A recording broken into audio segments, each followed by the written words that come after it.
دیکھیں جیسے رمضان آ رہا ہے، آپ نے بات کی ہے، اب صبح کے ٹائم لوگ کہیں گے نہیں ہم نے پراٹھا کھا کے روزہ رکھنا ہے بھائی تھوڑی انرجی رہے. اب آپ دیکھیں کہ آپ ایک فرائیڈ پروڈکٹ سحری کے ٹائم پہ لے خالی رہے پیٹ ہیں، کھا رہے ہیں، سحری کے ٹائم پہ لے رہے ہیں، اس کے بعد آپ نے پورا دن نہ پانی پینا ہے نہ کچھ کھانا ہے، آپ خود بخود ایسیڈیٹی کو دعوت دے رہے ہیں. ٹھیک ہے، کیونکہ آپ نے سحری کر کے موسٹلی لوگوں نے سو جانا ہے. اس کے بعد سیم کیس افطاری میں پورے دن کی فاسٹنگ کے بعد دہی کھانا چاہیے صبح میں؟ بالکل کھانا چاہیے، دہی ضرور کھائیں آپ، اس سے ایک تو آپ کو پیاس بھی کم لگے گی اور وہ ہیلدی بھی ہے. اچھا. سیکنڈلی افطاری کے ٹائم پہ دیکھیں سموسے پکوڑے ڈیپ فرائیڈ پروڈکٹس. اب پورے دن کی فاسٹنگ کے بعد جب آپ کا معدہ بالکل خالی ہے تو آپ اس کو ایک دم سے پریشرائز کر رہے ہیں اتنی ہیوی فوڈس کے ساتھ، وہ آٹومیٹیکلی آپ کو بلاٹنگ بھی کرے گا، آپ کو ایسیڈیٹی بھی کرے گا، آپ کو دوسرے پرابلمس بھی ہوں گے. پھر آپ ایک دم سے جو ہیں یہ مشروبات رنگ برنگے مشروبات ہم پیتے ہیں تو آپ اپنے لیور کو بھی پریشرائز کر رہے ہیں، کلرز وہ فلٹر کرے گا اس میں سے. سیکنڈلی ہائی شوگر کنٹینٹس، ایک دم سے انسولین آپ کی زیادہ اندر باڈی کے اندر وہ ہو جائے گی، آپ کا شوگر لیول بڑھ جائے گا. تو آپ تو اپنی باڈی کو پراپر ایک جھٹکا دیتے ہیں افطاری کے ٹائم پہ.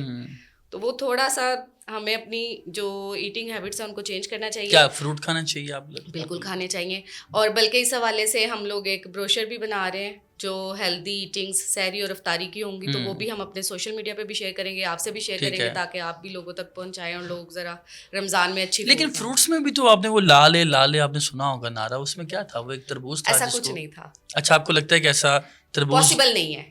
وہ جو تربوز کی آپ بات کریں، آپ دیکھیں تربوز کا جو اسٹرکچر ہے نا وہ اللہ تعالیٰ نے ایسا بنایا ہے کہ اس کا جو پیل ہے وہ بہت تھک ہے. اچھا، وہ کم از کم بھی اتنا موٹا اس کا تو وہ پیل ہی ہوتا ہے. اب آپ اس کے اندر انجیکٹ کر رہے ہیں کلر، مان لیا میں نے، آپ نے اس کے اندر پہلے تو وہ بڑے والی نیڈل کے ساتھ انجیکٹ کیا، کلر انجیکٹ کر دیا آپ نے. اب مجھے یہ بتائیں کہ کیا کلر کو پتہ ہے کہ میں نے جو ہے وہ پیل کی سائڈز پہ نہیں جانا، میں نے صرف اندر جانا ہے؟ اور پہلی بات یہ کہ اس کے اندر تربوز کے اندر اتنا زیادہ پانی ہوتا ہے کہ وہ پریشر اس سے باہر کو آئے گا، وہ کبھی بھی اندر نہیں ٹکے گا کلر. آپ پریکٹیکلی کر کے دیکھ لیں، سائنٹیفک معاملہ بتا رہی ہیں. ہاں ٹھیک ہے، ایسا پاسبل ہی نہیں ہے. اور پھر آپ کہتے ہیں کہ جی نہیں اس کے اندر انجیکشن لگے ہیں، مان لیا ہم نے اس کے اندر آسموسس کے ذریعے سے کسی بھی ذریعے سے کلر پھیلنا شروع ہو گیا، تو وائی وہ کلر پیل کے اندر کیوں نہیں گیا؟ وہ جو یلو کلر کا پیل آپ کا ہوتا ہے، سب کو پتہ ہے نا، کھاتے ہیں تربوز، اس میں کیوں نہیں جاتا؟ پھر کیا وہاں پر کوئی باؤنڈری الگ سے بنی ہوئی ہے؟ ایسا نہیں ہوتا نا، یہ پریکٹیکلی پاسبل نہیں ہے. جی اچھا، یہ جو چیزیں آپ بتا رہی ہیں کہ جی رنگ برنگے، جو ظاہر نام ہم پروڈکٹس کا سم ٹائمز نہیں لیتے، لیکن آپ دیکھیے کہ ہر بندہ ان کے نقصانات کی بات کرتا ہے، ڈاکٹرز بات کرتے ہیں، آپ ہیلتھ ایکسپرٹ ہیں، فوڈ ایکسپرٹ ہیں، آپ بات کر رہی ہیں. ان چیزوں کو بین کیوں نہیں کر دیا جاتا؟ یہ انٹرنیشنل ظاہر ہے فوڈ چینز ہیں، کیا آپ کو لگتا ہے کہ اس حوالے سے کام ہونا چاہیے یا پاکستانی قانون میں اس کی کچھ گنجائش ہے؟ پہلی چیز. دوسرا، یہ تو بڑی بات ہے، چھوٹی بات کر لیتے ہیں جی سموسے پکوڑے، ان کی ہم بات کرتے ہیں جی افطاری میں ظاہر ہے لوگ اس کا استعمال کرتے ہیں، ان کو بین کیا جانا چاہیے؟ آپ کو لگتا ہے کہ اسلام آباد کی حد تک ایٹ لیسٹ یہ ہونا چاہیے یا سم ہاؤ گنجائش مل سکتی ہے؟ دیکھیں ہم ان فوڈ پروڈکٹس کو بین نہیں کر سکتے کیونکہ یہ ساری چیزیں بنی تھی تھوڑا بہت چسکا ٹائپ کے لیے نا، اور ہماری وہ سالوں پرانی ہیبٹس ہیں، ہم اس کو اپنے کلچر کا حصہ سمجھتے ہیں. وہ رنگ برنگے مشروبات بھی ہمارے کلچر کا حصہ ہیں. اب یہ سموسے پکوڑے دہی بھلے ہر چیز اسپائسی چیزیں جو ہے نا وہ ہمارے کلچر کا بھی حصہ بن چکی ہوئی ہیں. بین تو نہیں کیا جا سکتا، لیکن اس وقت بہت ساری آرگنائزیشنز اور انٹرنیشنلی بھی ہائی سالٹ، ہائی شوگر اور ITFA industrial produce trans fatty acids, ان تینوں کو لے کر بہت کوشش کی جا رہی ہے. ہمارے ادھر بھی کوشش کر رہی ہیں کچھ آرگنائزیشنز کہ ہائی شوگری جو ڈرنکس ہیں ان کے اوپر ٹیکسیشن بڑھا دی جائے، ڈسکریج کیا جائے ان کا استعمال، ڈسکریج کیا جائے. میں آپ کو اس کی ایک مثال دیتی ہوں کہ سعودی عرب جو تھا وہ کچھ سال پہلے تک ڈائبٹیز میں ہم سے آگے تھا، اور اس وقت انہوں نے کیا کیا، انہوں نے اپنی ساری جتنی بھی ہائی شوگری ڈرنکس تھی ان پر ٹیکس بڑھا دیا. ٹھیک ہے، آئی ڈونٹ نو 100% تک لگایا کہ کہاں تک وہ ہے، لیکن انہوں نے کافی ٹیکس بڑھایا. اس کی وجہ سے یہ ہوا کہ ان کے وہ اب ڈائبٹیز میں ہم سے کہیں پیچھے رہ گیا، اور پاکستان میں ہر تیسرا یا چوتھا بندہ آپ کو ڈائبیٹک یا پری ڈائبیٹک ملے گا، کیونکہ ہمارا بہت زیادہ کنزمپشن ہے اس چیز کی. ہم دیکھیں ہم تو سبسڈی بھی چینی پہ ہی دیتے ہیں، تو یہ تو ہمارا مسئلہ ہے. اچھا، آپ نے recently United States of America کا دورہ بھی کیا، وہاں پہ رہیں، ٹریننگز بھی اٹینڈ کی، کیا سیکھا اور وہاں پہ کیا ہے جو پاکستان میں نہیں ہو رہا اور ہونا چاہیے؟ اس کے حوالے سے اگر تو میں ریسٹورینٹس کی بات کروں یا کسی اور کی، تو وہ ایک آٹو پہ ان کا سسٹم چل رہا ہے, ان کو نہیں فرق پڑتا کوئی ان کی چیکنگ کے لیے آئے گا یا نہیں. ٹھیک ہے, انہیں پتہ ہے ہم نے ہائیجین کے جو ہیں رولز وہ ہم نے فالو کرنے ہی کرنے ہیں. ٹھیک ہے, اور وہ کرتے ہیں. ان کے اوپر میرا خیال ہے ہم لوگ زیادہ سرویلنس کرواتے ہیں, اور اس کے باوجود ہمارے لوگ جو ہیں وہ بہتری کی طرف اس طرح سے نہیں آ رہے, اور باہر جو ہے وہ ان کا ایک سیٹ اپ بالکل فائنل ہے اور وہ اس کو فالو کر رہے ہیں. سیکنڈلی ان کے لوگوں میں ڈائٹ کو لے کر زیادہ اویئرنیس ہے. ٹھیک ہے, وہ اپنی ہیلدی ایٹنگ ہیبٹس, واک کو بڑا وہ امپورٹنس دیتے ہیں. ہمارے یہاں ہم پیدل نہیں چلتے, ہم اس کو ایک تو انسلٹ بھی سمجھتے ہیں کہ اچھا میں وہاں تک پیدل جاؤں, کوئی دیکھ نہ لے. ہاں کوئی دیکھ نہ لے. تو یہ بڑا پرابلم ہے, وہاں پر اس چیز کا نہیں ہے. اب میں ڈیوس میں تھی تو ڈیوس میں سائیکلنگ کا بہت ٹرینڈ ہے. یا آپ کو لوگ پیدل چلتے ہوئے نظر آئیں گے یا سائیکلنگ کرتے ہوئے. ٹھیک ہے, تو سائیکلنگ کرتے ہیں اگر آپ, تو اٹس سیلف یہ بہت ایک اچھی ہیبٹ ہے آپ کی ہیلتھ کے لیے, آپ کی ایک ایکسرسائز ہو جاتی ہے. اور اگر واکنگ آپ کرتے ہیں تو وہ بھی بہت اچھی ہے. میں خود جب میں یہاں سے گئی تھی تو میری اتنی واکنگ کی وہ ہیبٹ ہی نہیں تھی, تھک جاتے ہیں ہم تھک جاتے ہیں. اور وہاں پر کلو میٹرز نہیں ہے, مائلز ہے.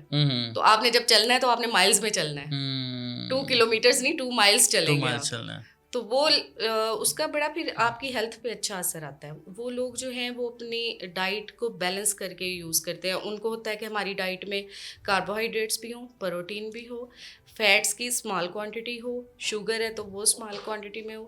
تو وہ اس طرح بیلنس سے چل رہے ہیں. یہ ایک اچھی چیز ہے, ہمیں بھی اڈاپٹ کرنی چاہیے. تو آپ سمجھتے ہیں کہ وہاں پہ جو پالیسیز ہیں ان کو پاکستان میں ظاہر اڈاپٹ کیا جانا چاہیے, لیکن یہاں پر اس طرح سے سم ہاؤ لوگوں کا وہ اویئرنیس کا جو لیول ہے جو وہاں پر ہوتا ہے یہاں پہ کم ہے. کم ہے, بالکل کم ہے. میں دیکھیں جب اسلام آباد فوڈ اتھارٹی بنی بہت سارے لوگوں کو پتہ ہی نہیں تھی چیزیں. ہم لوگوں نے یہ جو 60+ اویئرنیس سیمینارز کروائے تھے وہ صرف اسی لیے کہ ہم چاہتے ہیں وہ بہتری لائیں. جب آپ ان کو بتاتے ہیں, ان کو ریئلائز کرواتے ہیں کہ یہ چیز غلط ہے, پھر ہی وہ چھوڑیں گے نا. جب آپ کو غلط اور صحیح کا ڈفرینس نہیں پتا, آپ کیسے اس کو وہ کر سکتے ہیں. لیکن اس بات کا حل کس طرح نکالا جائے کہ ہم بھی اکثر جاتے ہیں شاپنگ کرنے, کسی شاپنگ مال میں, کسی بیکری میں کچھ کھانے پینے کی پروڈکٹس بائی کرتے ہیں, تو ہم یہ سوچتے ہیں کہ کمپلینٹ کریں گے, ایک تو دکاندار سے مخالفت پیدا ہو جائے گی, دوسرا ایکشن ہوگا یا نہ ہوگا. تو ڈپٹی ڈائریکٹر آپریشنز اسلام آباد فوڈ اتھارٹی جو ہیں وہ شہریوں کو کس طرح سے یقین دلانا چاہتی ہیں یا دلا سکتی ہیں کہ بھائی جو بھی شکایت ہوگی اس پر ایکشن ہوگا. میں نے ابھی جیسے آپ کو بتایا کہ ہمارا جو شکایات کے حوالے سے وہ 100% ریکارڈ ہے. ہماری سٹیزن پورٹل کی بھی ایون کوئی ایک کمپلین پینڈنگ نہیں پڑی ہوئی اس وقت تک. ہمیں کوئی بھی کمپلین آتی ہے وہ جینون ہو تو اس پر ایکشن ہوتا ہے. بعض اوقات لوگ جو پرسنل گرج میں کمپلینس کرتے ہیں وہ چیز نہیں تھی, کیونکہ کچھ لوگ ہوتے ہیں وہ پرسنل گرج میں کمپلین کرتے ہیں اور وہ کہیں گے کہ بس اس کو تو ختم ہی کر دو, یہ بزنس بالکل ختم ہو جانا چاہیے. ایسا نہیں ہوتا. کچھ لوگ جو ہیں وہ بعض اوقات شرارت میں ایسی کمپلین کرتے ہیں کہ پورا کھانا پلیٹ میں سے فنش کر دیا اور اب آخری نوالے پہ ہی اس کو وہ بال نظر آنا ہے یا مکھی نظر آنی ہے, پوری پلیٹ صاف ہے, 3-4 روٹیاں کھائی ہوئی ہیں. تو وہ کلیئر کٹ کیس بعض کا نظر آتا ہے کہ یہ بلنگ کا معاملہ ہے.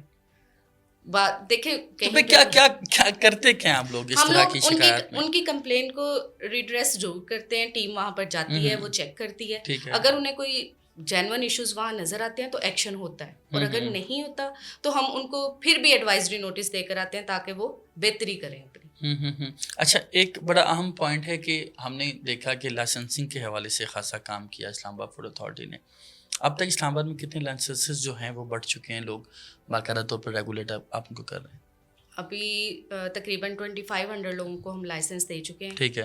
اور کچھ لوگ جو ہیں جنہوں نے پچھلے سال سٹارٹ میں لیا تھا ان کا اب لائسنس رینیول کا ٹائم ہے, ہمیں انہیں کہنا نہیں پڑا ہے, وہ خود آ رہے ہیں کہ ہمارا لائسنس رینیو کیا جائے. ان کو پتہ ہے کہ فوڈ اتھارٹی سے جب آپ رجسٹرڈ ہوتے ہیں کسٹمر کا کانفیڈنس آپ پہ بڑھتا ہے جب وہ فوڈ اتھارٹی کا لائسنس وہاں لگا دیکھتا ہے کہ یہاں پر فوڈ اتھارٹی کی ٹیم چیکنگ کے لیے آتی ہے. تو یہ ان کے اپنے بزنس کے لیے بڑی اچھی چیز ہے. جب کسٹمر کا کانفیڈنس لیول بڑھے گا آف کورس آپ کی سیل بڑھے گی, آپ کا بزنس فلرش کرے گا. کیا یہ لیگل اوبلیگیشن ہے, کوئی لیگل مینڈیشن ہے کہ یہ کرنا ہی کرنا ہے آپ کو؟ یس, یہ لیگل اوبلیگیشن ہے, ایکٹ میں لکھا ہوا ہے کہ کوئی بھی فوڈ جو بزنس مین ہے جو یہ فوڈ کا بزنس کر رہا ہے اور اسلام آباد کی کیپٹل ٹیریٹری میں بیٹھا ہوا ہے وہ وداؤٹ فوڈ لائسنس نہیں کر سکتا, چاہے وہ ٹھیلا لگا رہا ہے شاورما کا, برگر کا. اگر وہ فکسڈ ہے تو وہ لے گا, اور اگر مطلب صرف ایک ہی وہ اسٹریٹ ہے یا وہ 2 اسٹریٹس ہیں جہاں پہ وہ جاتا ہے تب بھی وہ لے گا. اور ایون یہ جو آپ کے فروٹس اینڈ ویجیٹیبل